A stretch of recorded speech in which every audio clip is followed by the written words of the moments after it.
Hello. I know I look like shit right now. That's because I woke up literally about 10 minutes ago.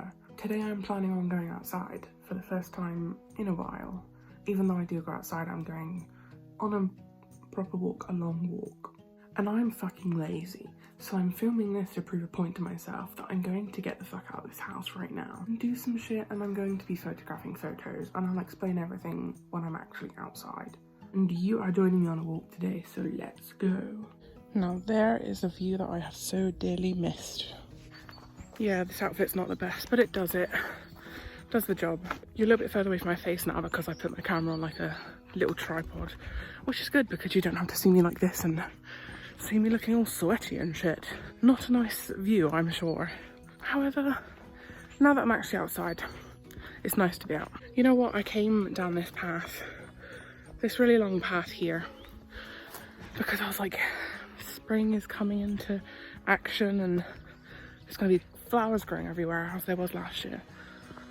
But they've chopped it all down, which is a good thing for people walking through the path, but not for me, who's interested in all the wildflowers because they're just not there. This is like a little lay down thing. I'm not positioned right for it right now, but it's this whole little nook of trees, and there's a big trough down here and like this fencing, and it's just a really nice area. I don't know why. It's just very old, and it's a good place to take photos really, just of the trough and the trees. I think it would look really nice.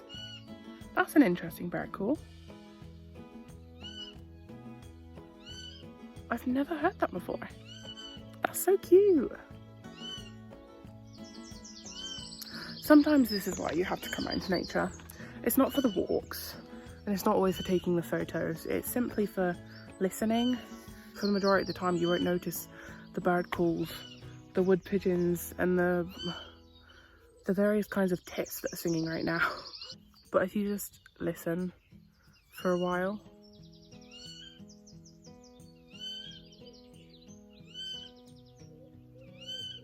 you'll start to notice how many there actually are, and how a place like this massive field and that massive field, it's actually a lot more diverse with wildlife than we think. My tutor in my class made a big point last term talking about agricultural land, and how before it was agricultural land it would have been woodland and all this really lush green where there was so much more biodiversity, which is true.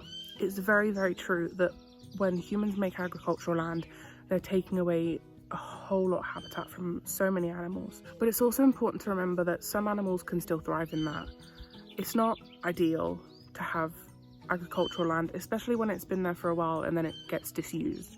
I think they should start planting trees again and stuff like that, but they don't. They just leave empty fields, and they either sell them off to build houses or they just leave them there completely, and I think that's so wrong.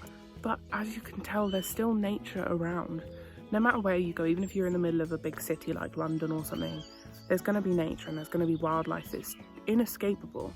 Kind of in the same way that these days really human touch within nature is inescapable. No matter where you go, you could go into the middle of a forest and there's going to be something made by humans, whether it's a fence or, I don't know, a little birdhouse. Sure, for the most part these places are left untouched, but still, I just always think about the fact that if humans didn't exist at all, like, how lush would this world be? How amazing would all of this be? How amazing would it have been thousands or millions of years ago before we even rocked up here? So ignoring my camera bag there, this is like the area that I want to photograph. This is the main part of interest here, is this old trough. I think it looks brilliant because look, all that moss and stuff, and if I get close-ups of the water, you'll get nice reflections of the trees. As you can see, it looks brilliant. I've tried this before, but I only did it on mobile.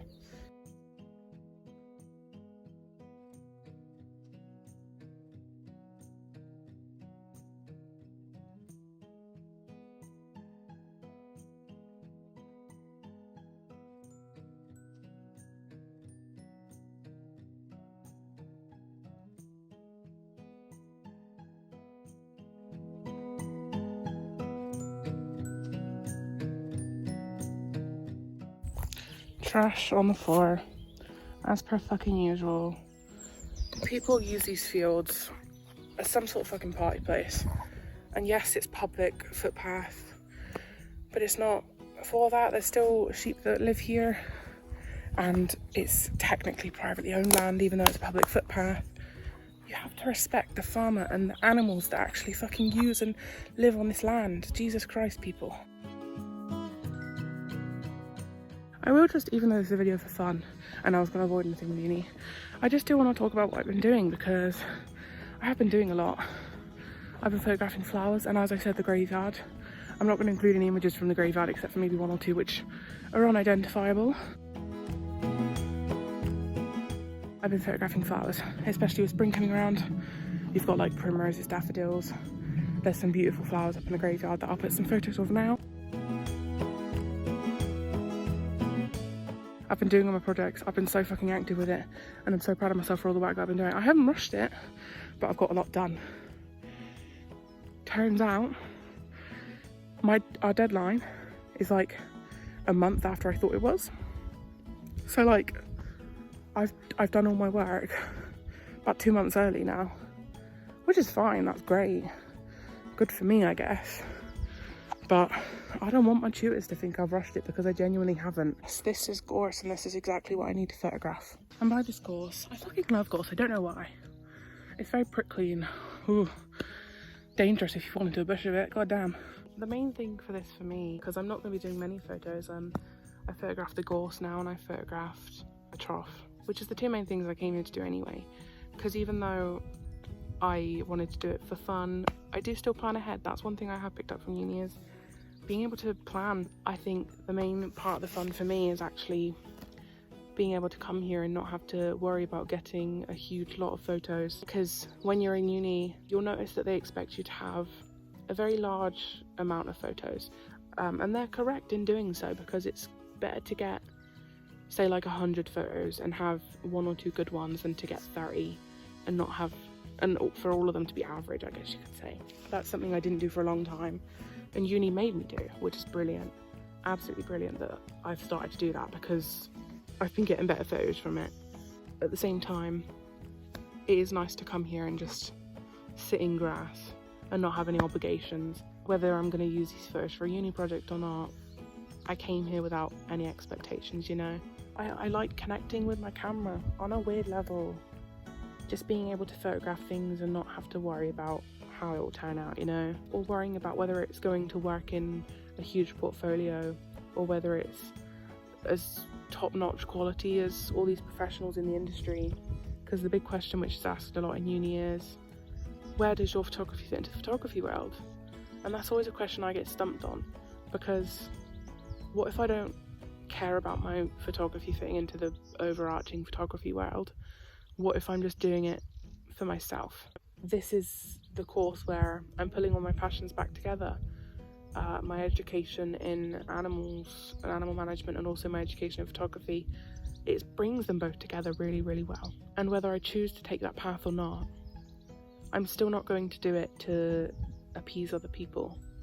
I'm not going to be taking photos to prove something to someone else or to show off views that everyone else will love. How do I say this without sounding like an absolute bellend? I fucking love Cornwall, and I want to show everyone Cornwall because Cornwall is amazing. Simple as that.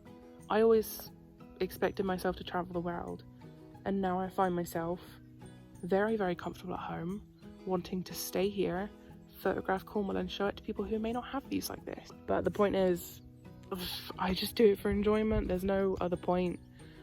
I like putting my photos on Google Maps because they have like the local guide thing. It's nice to put my photos up there and just allow people to see the location before they go there, or to put my photos up on Instagram and for everyone to see them and just enjoy a little bit of Cornwall, you know, because it's what I enjoy. Whether you watch my video, well, I doubt anyone's really watching my videos to see Cornwall because I don't really show it much. All you mostly see is my fucking face. I promise eventually, when COVID's a little bit more on the lesser side, I'll be getting out to more locations and I'll show off Cornwall for what it really is. It's not all coasts and beaches. God, have you seen some of the other places here? All the prehistoric places and all that amazing stuff, and it's all kind of like forgotten. It's mainly the locals that end up going there, which is kind of good. Gives me more photographic opportunities, doesn't it? I'm more of an inland girl myself than coast. See, I enjoy talking about this because I'm passionate about it. If I was talking about this in a uni context, I wouldn't be smiling like this. Even though I do love uni and I enjoy uni, I really love to do this outside of uni as well. And on that note, I'm going to say that I'm done here. I've got some okay photos actually. I'm pretty pleased with the ones that I've got, even though there wasn't many. I had fun while doing it, you know? I've enjoyed it, and that's what matters.